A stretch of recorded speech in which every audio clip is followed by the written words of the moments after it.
कहानी की शुरुआत होती है फिलीपींस 1999 में और वहां पर हम एक बेहद बड़ी खान को देखते हैं जहां के अधिकारियों ने मोनार्क के एक ऑफिसर डॉक्टर सीजावा को वहां बुलाया होता है, जो कि अपनी एक साथी के साथ वहां पर पहुंचते हैं जहां की जमीन एक बेहद बड़ी गुफा में धंस गई होती है। आगे वे सभी अंदर जाकर उस पूरी जगह का मुआयना करते हैं जहां पर उन्हें बेहद बड़े जीवाश्म मिलते हैं। आगे खोज करने पर उन्हें एक जीव का सुरक्षित अंडा मिलता है, तो वहीं पर एक जीव वहां से गायब होता है जो कि उस गुफा की दूसरी ओर यानी समुद्र की ओर गया होता है। अब सीन शिफ्ट होता है और हम जापान में जो और उसकी पूरी फैमिली को देखते हैं। और जो जापान के ही एक बड़े पावर प्लांट का एक सीनियर इंजीनियर होता है, साथ ही उसकी वाइफ भी वहीं पे काम करती है। एक दिन उन्हें भूकंप की एक रीडिंग मिलती है जो कि लगातार बढ़ते जा रही होती है और वह रीडिंग एक पैटर्न को भी फॉलो कर रही थी। और जो इस प्लांट को लेकर चिंतित थे, इसलिए उन्होंने बाकी सभी प्लांट्स पर इसके बारे में पता किया, लेकिन वहां पर इस रीडिंग का कोई भी असर नहीं था। जो ये सारी बातें कर ही रहा होता है कि अचानक उन्हें एक बेहद बड़ा झटका फील होता है, जिसके कारण जो सारे रिएक्टर्स को बंद करने के ऑर्डर्स दे देता है और जो तुरंत अपनी वाइफ सैंड्रा को कांटेक्ट करने की कोशिश करता है, जो कि नीचे रिएक्टर्स की जांच करने के लिए गई होती है। जो सैंड्रा से कहता है कि उन्हें जल्द ही वहां से वापस आना होगा क्योंकि अब वे सारे रिएक्टर्स खराब हो चुके हैं। और जो सैंड्रा के इंतजार में गेट पर ही खड़ा हो जाता है। जो काफ़ी समय तक सैंड्रा का इंतजार करता है, लेकिन अब काफ़ी देर हो चुकी थी। अगर वह उसका ऐसे ही इंतजार करता रहा तो सारा शहर उस रेडिएशन का शिकार हो जाता, इसलिए उसे मजबूरी में गेट बंद करना पड़ता है और आगे देखते ही देखते पूरा प्लांट तबाह हो जाता है। तो दूसरी ओर जो का बेटा यह सब देख रहा होता है। सीन शिफ्ट होता है और अब 15 साल बीत जाते हैं। जो का बेटा फोर्ड अब बड़ा हो गया था और वह लेफ्टिनेंट बन गया होता है। वह अपनी 14 मंथ की ट्रेनिंग पूरी करके वापस अपने घर सैन फ्रांसिस्को आता है। फोर्ड की एक छोटी सी फैमिली होती है जिसमें उसकी वाइफ और उसका एक छोटा बेटा होता है। वह अपनी फैमिली के साथ काफ़ी खुश होता है। तभी उसे एक कॉल आता है कि फोर्ड के पिता को जापान की पुलिस ने गिरफ्तार कर लिया है, लेकिन इसका फोर्ड पर कोई भी असर नहीं होता है क्योंकि उस घटना ने फोर्ड को बदल दिया था और फोर्ड अपने पापा से नफरत करने लगा था क्योंकि वह अपनी पुरानी लाइफ को भुलाकर अब खुश रहना चाहता था। एली फोर्ड को समझाने की कोशिश करती है कि उसके पिता एक बेहद अच्छे आदमी है और अभी उन्हें हमारी मदद की बेहद ज़्यादा ज़रूरत है और तुम्हें अपने पापा के पास ज़रूर जाना चाहिए। पहले तो जो अपने पापा के पास जाने के लिए तैयार नहीं होता है, लेकिन एली के मनाने पर जो वहाँ जाने के लिए मान जाता है और वह अपने पापा जो के पास वापस पहुँचता है। फोर्ड को देखकर जो काफ़ी खुश होता है और जेल से निकलते ही वह फोर्ड को लेकर अपने घर पहुंचता है और घर पहुंचते ही फोर्ड देखता है कि जो अभी तक उस हादसे को भुला नहीं पाए थे, वे फोर्ड से कहते हैं कि वह कोई कुदरत का कहर नहीं था, बल्कि वह किसी के द्वारा किया गया था और वे सभी हमसे झूठ बोल रहे थे। और इसी का पता लगाने के लिए वे उस क्वारंटीन जगह पर गए थे और उन्हें वहाँ पर ठीक वैसे ही रीडिंग मिली थी जैसे कि सालों पहले उन्हें उस प्लांट से मिली थी। जो की बात सुनकर फोर्ड जो को समझाने की कोशिश करता है कि वे सब कुछ भूलकर वापस उसके साथ घर चले, लेकिन वे कहाँ उसके सुनने वाले थे। अगले दिन वे वापस अपने पुराने घर जाने की तैयारी करते हैं जो कि उस क्वारंटीन वाले इलाके पर था, क्योंकि 2 हफ्ते पहले उन्हें ठीक वैसा ही सिग्नल मिला था जैसे सिग्नल उन्हें सालों पहले मिले हुए थे। तब फोर्ड भी जो के साथ जाने का फैसला करता है और वे दोनों उस जगह पर पहुँचते हैं जहाँ जो को पता चलता है कि इस जगह पर किसी भी प्रकार की कोई भी रेडिएशन उपलब्ध नहीं है, बल्कि उन सभी से झूठ बोला जा रहा था। तभी वे देखते हैं कि उस प्लांट को फिर से बनाया जा रहा है जिसकी खबर किसी को नहीं होती है। वे दोनों अपने पुराने घर पर होते हैं। तभी वहां पर कुछ लोग आ जाते हैं और वे उन दोनों को पकड़कर अपने साथ लेके जाते हैं, जहां पर डॉक्टर सिरिजावा भी मौजूद होते हैं। वहां ले जाकर उन दोनों से पूछताछ की जाती है, जो सभी को कह रहा होता है कि तुम सब यहाँ पर हमसे कुछ छिपा रहे हो जिसके बारे में वह जानता है। वे लोग जो से पूछताछ कर रहे होते हैं, तभी वहाँ पर एक इलेक्ट्रोमैग्नेटिक पल्स चलती है और वह पल्स बिजली से चल रही हर चीज़ पर अपना असर डालती है। और यह ठीक वैसा ही था जैसा कि 15 साल पहले हुआ था। तभी वहाँ पर मौजूद अंडा हलचल करने लगता है और वे तभी उसे अपनी सुरक्षा पर ले लेते हैं और अलर्ट जारी करते हैं। तभी डॉक्टर सिरिजावा उसे मारने का ऑर्डर देते हैं। ऑर्डर्स का पालन करते हुए उसे मारने की कोशिश की जाती है और उसे एक बड़ा इलेक्ट्रिक शॉक दिया जाता है, लेकिन इससे उस एग पर कोई भी असर नहीं होता है, बल्कि उससे एक बेहद बड़ा जीव बाहर निकलता है जो कि न केवल बड़ा था बल्कि बेहद खतरनाक भी। वह जीव वहाँ की सारी सुरक्षा को खत्म कर देता है और वहाँ से चला जाता है और वे सभी कुछ भी नहीं कर पाते हैं। और वहीं इस हादसे में जो भी घायल हो जाता है, साथ ही कई लोग मारे जाते हैं और उस जीप का नाम म्यूटो होता है। आगे डॉक्टर सिरिजावा जो को अपने साथ लेकर जाते हैं ताकि वे आगे उनकी मदद कर सकें। आगे उन्हें पता चलता है कि म्यूटो इलेक्ट्रोमैग्नेटिक पल्स छोड़ सकता है जो कि उनके पूरे रडार और सारे सैटेलाइट सिस्टम को खराब कर देता है और साथ ही वह उड़ सकता है। यानी अब वे सिर्फ देखकर ही उस जीप को ढूंढ सकते हैं। तभी जो की मौत हो जाती है, लेकिन इसके बाद भी फोर्ट सिरिजावा की मदद करने के लिए तैयार हो जाता है।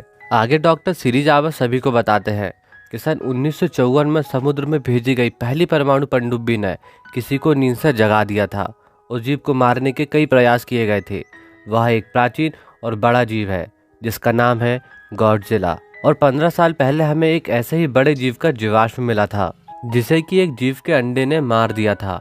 और वह जीव एक प्लांट की ओर गया था जिसके बारे में जो को पता चल गया था। तो यह जीव मानव जाति से लाखों साल पुराना है और यह रेडिएशन इसकी एनर्जी का मुख्य स्रोत हुआ करता था। और जैसे ही जमीन से रेडिएशन कम हुई, वे समुद्र की ओर चले गए। और ऐसे ही और भी जीव मौजूद थे जो कि समुद्र की गहराइयों से रेडिएशन सोखने लगे थे। और इसी खोज के लिए मोनार्क की स्थापना की गई थी।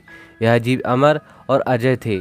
आगे डॉक्टर सिरिजावा फोर्ड से पूछते हैं कि क्या जो ने इसके बारे में कभी तुम्हें कुछ बताया था, जिसमें फोर्ड कहता है कि उसे ज़्यादा कुछ याद नहीं है, लेकिन वह इतना जानता था कि वे किसी जीव से संपर्क कर रहे थे।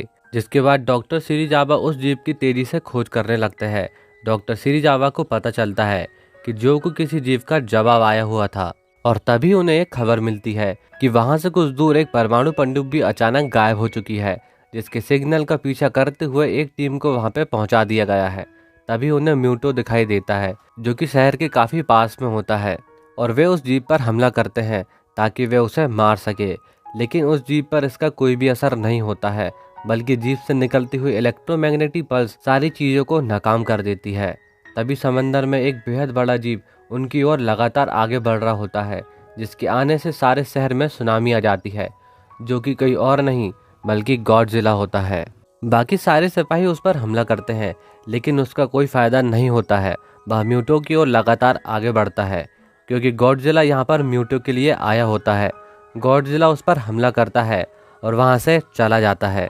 अगले दिन सभी गॉडजिला का पीछा करते हैं जो कि उस बड़े से जीप की ओर आगे बढ़ रहा होता है जहाँ पर वह रेडियो एक्टिव अंडे को रखा गया था। तभी डॉक्टर सिरिजावा के पास एक क्लिप आती है जिसमें वे म्यूटो की तरह दिखने वाले एक जीप को देखते हैं जिसके पंख नहीं होते हैं और वह म्यूटो से कई अधिक बड़ा होता है और वह पूरे शहर में तबाही मचा रहा होता है, जो कि एक फीमेल म्यूटो होती है। तब उन्हें समझ में आता है कि वह सिग्नल किसी और के लिए नहीं बल्कि फीमेल म्यूटो के लिए था। जिसके बाद जनरल तीनों जीवों को मारने का प्लान बनाते हैं, जिसमें वे एक बड़े बॉम्ब से उन्हें लालच देंगे और उन्हें मार देंगे ताकि वे शहर और वहाँ के पूरे लोगों को बचा सके। और वे तैयारी में जुट जाते हैं। वे एक टीम तैयार करते हैं और उनके साथ में न्यूक्लियर वेपन भेजते हैं, जिसमें फोर्ड भी उनके साथ जाता है क्योंकि उस शहर में एली और उसका बेटा होता है। लेकिन उस समय डॉक्टर सिरिजावा एडमिरल को समझाने की कोशिश करते हैं कि गॉडजिला यहाँ पे संतुलन बनाए रखने के लिए आया हुआ है, वह हमारे लिए खतरा नहीं है, बल्कि वह हमें इन दोनों जीव से सुरक्षित रखेगा।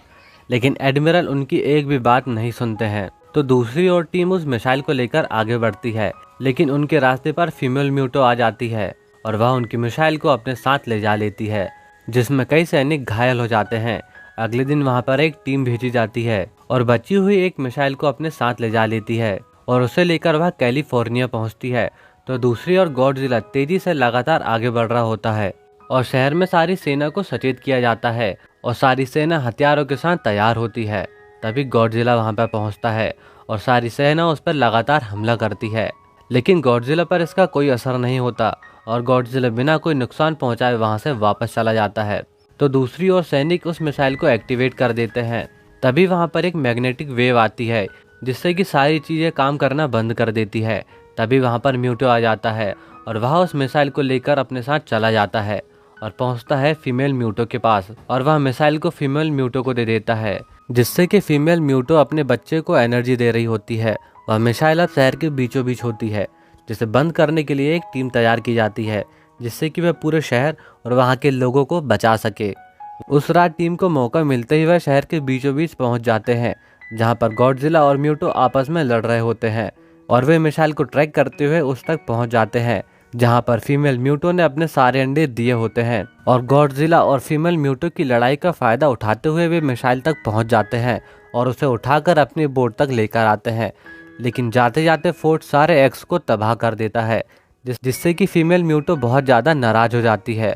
वह फोर्ड को मारने ही वाली होती है कि वहाँ पर गॉडजिला आ जाता है और उस पर हमला कर देता है, जिससे कि वह काफ़ी घायल भी हो जाता है। तब मेल म्यूटो उस पर पीछे से हमला करता है और वे दोनों उस पर हावी हो जाते हैं।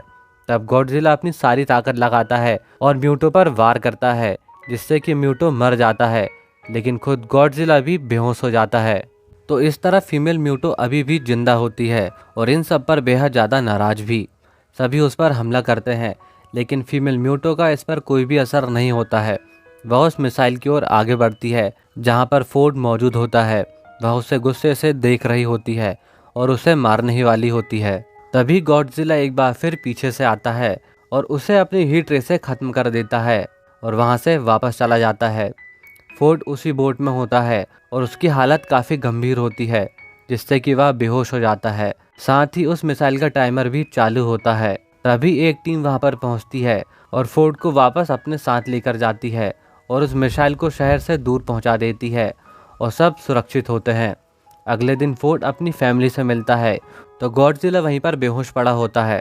तभी उसे होश आता है और वह समंदर की ओर आगे बढ़ता है और वहाँ से चला जाता है।